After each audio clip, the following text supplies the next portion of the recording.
Welcome back to my channel. আশা করি তোমরা সবাই খুব ভালো আছো, সুস্থ আছো। আর ইচ্ছা কথা আর একটা নতুন ভিডিওতে তোমাদের সবাইকে অনেক অনেক অনেক স্বাগত।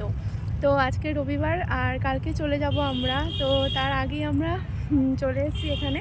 আর এই জায়গাটা সম্পর্কে তোমাদের পরে আরও ডিটেলসে জানাবো। ভিডিওটা তোমরা অতি অবশ্যই কিন্তু দেখবে পুরোটা। তার আগে বলে রাখি, চ্যানেলটা ভালো লাগলে অতি অবশ্যই কিন্তু সাবস্ক্রাইব করে দিও, পাশে বেল আইকনটা প্রেস করে দিও, আর লাইক কমেন্ট করে দিও। আর ওখানে দেখো কি সুন্দর জায়গাটা। তো এখানে আমরা প্রত্যেক দিন এখন আসছি আর ঘুরে বেড়াচ্ছি। বিকাল হলেই আমরা বেরিয়ে পড়ি আমাদের গন্তব্যস্থলে, এই যে জায়গাটায় এখন যাচ্ছি। আর তার সঙ্গে সঙ্গে তোমাদেরকে জানিয়ে রাখি, এই যে রাস্তাটা দেখতে পাচ্ছ এটা হচ্ছে কলেজ। আমি আর আমার হাজব্যান্ড দুজনেই এই কলেজে পড়েছি, তবে একসঙ্গে না, ও আমার থেকে সিনিয়র। তো যাই হোক, ও সিনিয়র ব্যাচ ছিল। আর এই যে দেখতে পাচ্ছ এটা হচ্ছে ফকিরচাঁদ কলেজ, আর এই কলেজেই আমরা দুজনে পড়েছি। এই যে ফকিরচাঁদ কলেজ, ডায়মন্ড হারবারের ফকিরচাঁদ কলেজ, সাউথ 24 পরগনা। তো এই কলেজে আমরা দুজনে পড়েছি, তবে ও আমার অনেক সিনিয়র ব্যাচ ছিল, এটা আমি আগেও বললাম। যাই হোক, এটা হলো ওইদিকে কলেজের মাঠ, আর এদিকে হচ্ছে বসার জায়গা, দেখতেই পাচ্ছ রাস্তাটা। আর এদিকে হচ্ছে বিশাল মাঠ, এটা কলেজের খেলার মাঠ। অন্যান্য স্কুলের ছোটোখাটো মানে অনুষ্ঠানও হয়, কলেজের ফাংশন তো অতি অবশ্যই হয়। তো জায়গাটা দেখো কত সুন্দর। আর আমরা যখন বেরিয়েছিলাম তখন হলো 3টে কি 3:30 এরকম হবে, 3টে 3:30। তো রাস্তাঘাট একটু ফাঁকাই ছিল। আর এখন যে জায়গাটায় তোমাদেরকে নিয়ে যাচ্ছি সেটা হলো ছোট নদীর পাড়। ডায়মন্ড হারবারের বাসীরা সবাই জানে কলেজ পাড় মানে এটা হচ্ছে কলেজ পাড়। আর এই আমরা আরেকটা যেই জায়গায় যেটা সেটা হলো আই লাভ ডায়মন্ড হারবার, সেটা হচ্ছে বড় নদীর ধার। আর এই যে নদীর ধারে যাচ্ছি, তো এই রাস্তাটা হচ্ছে শ্মশানের ওপর থেকে। তো এটা শ্মশান বললে কি বলো তো, শ্মশান তো অতি অবশ্যই এখানে মানে মানুষজন তাদের কাজকর্ম সারে, শেষ কৃতকার্য সারা হয়, কিন্তু তা সত্ত্বেও এখানে মানুষ আর কি এই নদীর ধারে ঘুরতে আসে। এখানে শ্মশান বলে তোমার মনেই হবে না, সেই যে গা ছমছমে ব্যাপারটা সেটাও নেই। তবে হ্যাঁ, রাত্রেবেলাতে তো অতি অবশ্যই আছে, কিন্তু দিনের বেলাতে মনে হবে না। এই যে চারিদিকে দেখতে পাচ্ছ এই স্মৃতিসৌধগুলো করা আছে, তো তোমরা বুঝতেই পারবে। তো দেখো, এই যে তোমাদেরকে বলেছিলাম তোমাদের একটা খুব সুন্দর জায়গায় নিয়ে যাব, চলে এসেছি একদম একদম রাস্তায় এবার উঠে গেলাম। এটা হলো আমাদের কলেজ পাড়ে নদীর ধার। যারা আমরা ডায়মন্ড হারবার বাসীরা আছি তারা সবাই জানে, আর সবাই এই জায়গাটার সাথে খুবই পরিচিত। আর এইখান থেকে যে এই যে ছোট্ট মতো ঘর দেখতে পাচ্ছ, এখানটা হচ্ছে জলের পরিশোধন করা হয়। তো এখানে যথারীতি কাজ চলছে। আর এই যে কত কত এদিকে ওই যে উলু খাগড়া বলে না, সেই ঘাস ভর্তি হয়ে আছে। আর দেখো সূর্য একদম মিডল পোর্শনে চলে এসছে। এবারে পড়ন্ত বিকেল 3:30 পৌনে 4টে বাজে। এই যে দেখতেই পাচ্ছ কত সুন্দর জায়গা। তোমাদেরকে এই জায়গাটাই আমি বলেছিলাম দেখাবো ভিডিওতে, আর আমি তো বাইক থেকে নেমেই গিয়েছি।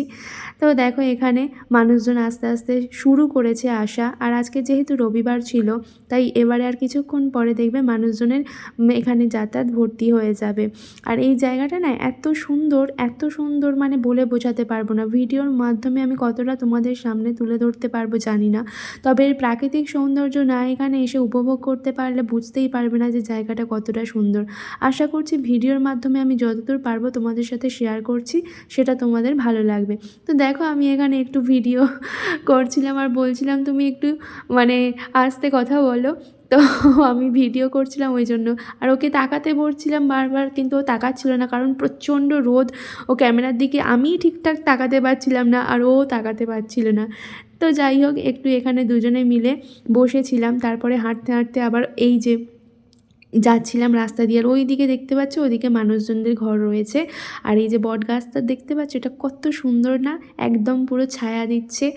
আর এখানে তো মানে গরমকালে তো ভিড় হয়, শীতকালেও ভিড় হয়। তো কিছুক্ষণ পরে মানুষজনের আনাগোনা দেখতেই পাবে। আর এই যে বিশাল বটবৃক্ষ, এখানে পূজাও হয়, যেহেতু আছে তো বট গাছ, তাই পুজো হয়। আর এই বট গাছের ছায়ায় মানুষজন বসে থাকে। আর দেখো ওইদিকে রাস্তা চলে গেছে, তোমরা দেখতেই পারবে, ভিডিওর মাধ্যমে তোমাদেরকে দেখাচ্ছি। এই যে বটের ঝুড়িগুলো নেমেছে, ছোটোবেলায় না এই বটের ঝুড়িগুলো নিয়ে অনেক খেলা করতাম। তো যাই হোক, এখানে এই যে সবাই আস্তে আস্তে আসছে, বসে আছে। তো ওই দিকে আরেকটু দূরে দেখতে পাচ্ছ ইটভাটার চুলা, ওগুলো তো যথারীতি নদীর ধারে ইটভাটা তো থাকেই, সেইগুলোই আর কি। আর এখান থেকে দুটো জাহাজ এদিকে দাঁড়িয়ে আছে নোঙর করা। আর এই বটের ছায়ায় অনেকেই বসে আছে। ভিড় আস্তে আস্তে বাড়বে যত বিকেল হবে। আর এটা হচ্ছে ঘাটে নামার সিঁড়ি। এখান থেকে আমরা গঙ্গার জল প্রায় সময় নিয়ে যাই। আর এখান থেকে ওই যে দূরে রাস্তা চলে গেছে, একদম শেষ প্রান্তে গিয়ে আর কোনো রাস্তা নেই। ওখানে দুটো দোকান আছে, তো ওদিকে আর যাইনি কারণ ওই দিকটা একদম পুরো ফাঁকা। তো ওই রাস্তার পরে আর কিছুই নেই, শুধু খাল আছে, মানে যেখান থেকে নদীর জলগুলো আর কি গ্রামের মধ্যে প্রবেশ করে সেই খালই আছে, তাছাড়া আর কিছু নেই ওদিকে। আর এদিকে দেখতেই পাচ্ছ কেমন এই যে বন হয়েছে, উলুখাগড়া বন, তো ভীষণ বড় বড় ঘাস। আর রাস্তাটা দেখো কতটা সুন্দর। এই নদীর সৌন্দর্য না সত্যি খুব মিস করি যখন আমরা বারাসাতে আমরা থাকি তো কোয়ার্টারে। তো এই নদী সত্যি টানে, খুব টানে, যেন মনে হয় ছুটে চলে আসি। আমরা ছোটোবেলা থেকে নদী দেখেই বড় হয়েছি, নদীর সাথে যুক্ত। নদী আমাদের সব কিছু, ঘুরতে যাওয়া, আনন্দ দুঃখ, সুখ দুঃখ সব কিছুতেই আমরা নদীকে পাই, কারণ আমাদের গ্রামের কাছেই নদী। আর এটা হচ্ছে কলেজ পাড়ের নদী। আর কলেজ পাড়ের নদীর ওই দিকে আমরা যেটা ভিডিওর আর একবার দেখিয়েছিলাম সেটা হলো ডায়মন্ড হারবারের বড় নদী। তো যাই হোক, বক বক করেই যাচ্ছি, তোমাদেরকে জানাচ্ছি। আর ভিডিওটা কেমন লাগছে তোমরা জানিও, এই যে জায়গাগুলো দেখাচ্ছি কেমন লাগছে জানিও। দেখো এই ঘাট থেকে আমি নেমে গেছি, নেমে একটু এবারে হাঁটাহাঁটি করছি যাতে নদীটা আরও কাছ থেকে তোমাদেরকে দেখাতে পারি। তো আমরা সব সময় আগে বড় নদীর ধারেই যেতাম আর কি, ওই যেটা আই লাভ ডায়মন্ড বড় রাস্তার নদী। কিন্তু এই দিকটা একদম মানে কি বলবো, এতটা সুন্দর। আর ওদিকে তো রাস্তাঘাটে লোকজন, চেঁচামেচি, বাস রাস্তা সব ভর্তি। আর এদিকেও লোকজন থাকে, কিন্তু এখানে বাসটা যাতায়াত করে না, যেহেতু মানে মানুষজনই শুধু চলে আর টোটো চলে। তো এই দিকটা আরেকটু শান্ত নিরিবিলি। আর এই যে দেখো পড়ন্ত সূর্য, কতটা সুন্দর লাগছে এই জায়গাটা। তোমাদের সাথে এই জায়গাটাই আমি শেয়ার করব বলেছিলাম।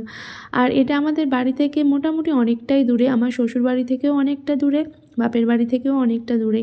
তবুও বাইকে করে হলে ওই 10-15 মিনিট সময় লাগে। এই যে দেখতে পাচ্ছ একদম নদীর জল কাছাকাছি চলে এসছে। আর ওই যে দূরে বট গাছটা, এটা কিন্তু আমফান ঝড়ে পড়ে যায়নি, ঠিকই ছিল। আর এই যে দেখো বিকেল যত হচ্ছে, সময় যত এগোচ্ছে, তত মানুষজনের সমাগম বেড়ে যাচ্ছে। আস্তে আস্তে এবারে নদীর জল কিন্তু জোয়ার আসতে শুরু করেছে। তার আগে একটা লঞ্চ গিয়েছিল, তো সে কারণে আরও একটু বেড়ে গেছে। আর এই যে দূরে ওই যে সূর্যি মামা আর কিছুক্ষণ পরে অস্ত যাবে। সত্যি কথা বলতে কি, এই নদীর দৃশ্য দেখতে দেখতে না মাঝে মাঝে মনে হয় এখানেই থেকে যাই, কিন্তু সে তো আর উপায় নেই, কী আর করা যাবে, ফিরতে তো হবে, তাই না? এই দিনগুলো, এই সময়গুলো খুব মিস করি। যাই হোক, ভিডিওর মাধ্যমে তোমাদেরকে যেগুলো তুলে ধরছি, আশা করছি ভালো লাগবে তোমাদের সবার। ভিডিওটা ভালো লাগলে প্লিজ চ্যানেলটা সাবস্ক্রাইব করে দিও, লাইক করে দিও, কমেন্ট করে দিও, আর পাশে থেকো। এদের ধারে ঘুরে টুরে এবার আমরা কিন্তু সোজা চলে যাব মেলাতে। হ্যাঁ, আমাদের মিলন মেলা ডায়মন্ড হারবারে শুরু হয়ে গেছে গত 17 ডিসেম্বর থেকে। তো চলো, এই যে মিলন মেলায় প্রবেশ পথ শুরু। আলোর রোশনাই চারিদিকে দেখতেই পাচ্ছ। আর পিছনে যেটা দেখতে পাচ্ছ ওটা হচ্ছে ভারত সেবাশ্রম সংঘ, ভারত সেবাশ্রম স্কুল। আর আমরা মেলার মধ্যে একদম ঢুকে গেছি। তো চারিদিকে এখন একটু একটু সূর্যের আলো রয়েছে। যাই হোক, এটা কিন্তু মেলার দ্বিতীয় গেট, এখানে ফাংশন হবে। আর খুব সুন্দরভাবে সাজিয়েছে, ওই যে ভিতরে ওটা ফাংশন হবে। আর এটা হচ্ছে আমাদের ডায়মন্ড হারবার স্টেশন। তো ওই যে লেখা আছে ডায়মন্ড হারবার, দেখতেই পাচ্ছ, এটা স্টেশনের পুরো অপোজিটে হচ্ছে মেলাটা। ভারত সেবাশ্রম সংঘ স্কুল তার সামনেই, ওই মাঠেই, ওই স্কুলের মাঠেই মেলাটা হচ্ছে। আর এখানে দেখো আই লাভ মিলন মেলা লেখাই আছে। আমরা মেলার মধ্যে ঢুকে গেলাম। আর মেলার মধ্যে ঢুকে গিয়ে তো খুবই আনন্দ হচ্ছিল, যদিও দিনের আলো ছিল, তাও একটু লোকজন কম ছিল, সবে মেলা শুরু হয়েছে। বিভিন্ন রকমের দোকানপত্র দিয়েছে, দেখতেই পাচ্ছ তোমরা। আর সত্যি কথা বলতে কি, মেলায় আসলে আমার ভীষণ মজা হয়। তবে আমরা একটু তাড়াতাড়ি এসে গেছি। আর এখানে ব্রেক ড্যান্স চড়ছে সবাই, ওদিকে নাগরদোলা, এদিকে আবার বিভিন্ন রকম বাচ্চাদের মানে চড়ার জিনিস। আর এই যে ড্রাগন ট্রেন যাচ্ছে, এটা চড়তেও ভীষণ ভালো লাগতো, ছোটোবেলায় খুবই চড়তাম। এখন বড় হয়ে গেছি আর এখন চড়া হয় না, আর ভালোও লাগে না, দেখতে ভালো লাগে, চড়তে আরও এখন ভালো লাগে না। তো দেখো এই যে চলে যাচ্ছে হচ্ছে ড্রাগন ট্রেন। এখন তো সত্যি সত্যিই ট্রেন চড়তে হয় দুবেলা করে যাতায়াত করে। আর এই যে মেলার সামগ্রী দেখতেই পেলে তোমরা, নাগরদোলা ঘুরছে ওইদিকে। তো মেলা মানে সত্যি কথা, ছোট হোক বড় হোক সবাইয়েরই আনন্দ। কিন্তু আমরা একটু যেহেতু তাড়াতাড়ি বেরিয়ে গেছিলাম, তো দিনের আলো ছিল থাকতে থাকতে এবারে আস্তে আস্তে যত বেলা বাড়ছে মানে বিকেল হচ্ছে, তত মেলায় লোক ভিড় হচ্ছে আর কি। তো আমরা একটু তাড়াতাড়ি গেছিলাম বলে ভিড়ভাড়টা তেমন একটা ছিল না, ফাঁকা ফাঁকাই ছিল। লোক সবে আসতে শুরু করেছে। আর এই যে বিভিন্ন ধরনের দোকান মেলায় যা যা থাকে, তো তোমাদের সাথে যতটুকুনি পারলাম শেয়ার করলাম। আর মেলায় গিয়ে একটা খুব ইন্টারেস্টিং জিনিস খেয়েছি, সেটা হচ্ছে পাঁশকুড়ার স্পেশাল চপ। তো এটা হচ্ছে খুবই ফেমাস। তো এখান থেকে ট্রাই করেছিলাম ডিমের চপ আর ভেজ চপ। তো চপটা ভালোই লেগেছিলো। আর তারপরে নিয়েছিলাম কটন ক্যান্ডি, এটা খেতে আমার ভীষণ ভালো লাগে, তাই এটা আমি নিয়েছিলাম। আরও এই খাওয়া দাওয়া পর্ব সেরে তারপরে মেলা থেকে আমরা কিন্তু যখন বেরিয়ে আসবো তখন কিন্তু ভালোই ভিড় হয়েছিল, কারণ তখন সবে মেলা শুরু। আমরা যখন গিয়েছিলাম তখন দিনের আলো ছিল। তো যাই হোক, তোমাদের ভিডিওটা কেমন লাগলো কিন্তু বারবার বলছি জানিও। আর এই যে ডায়মন্ড হারবার স্টেশন থেকে ট্রেন ছেড়ে দিচ্ছে, এবারে আমরা কিন্তু রওনা দেব আমাদের বাড়ির পথে। তোমাদের সাথে ভিডিওটা শেয়ার করলাম, সারা দিনের বিকালটা কী করলাম। তো জানিও ভিডিওটা কেমন লাগলো। আবার একটা নেক্সট ভিডিওতে দেখা হবে। টাটা, সবাই খুব ভালো থেকো।